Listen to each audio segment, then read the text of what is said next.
Pero grabe naman na, para sa akin na, nahihirapan kami maghanap-hanap ng Ay, room. ganun po talaga. Kasi sabi, priority dapat nasa bungad. Opo, ito nga po yung sa bungad. Kaya nga po, binibigyan ko po kayo ng ano. Kasi po, kinausap ko po yung support staff natin.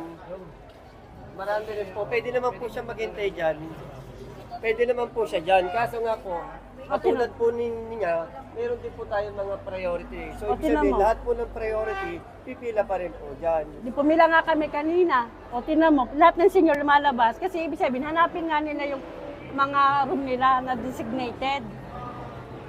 Sige po. O sige po, maghanap po tayo doon. Ma'am, gaano kahirap to kayo, ma'am? Lalo na po, dalawa kayo boto, yung anak niyo po ay PWD po.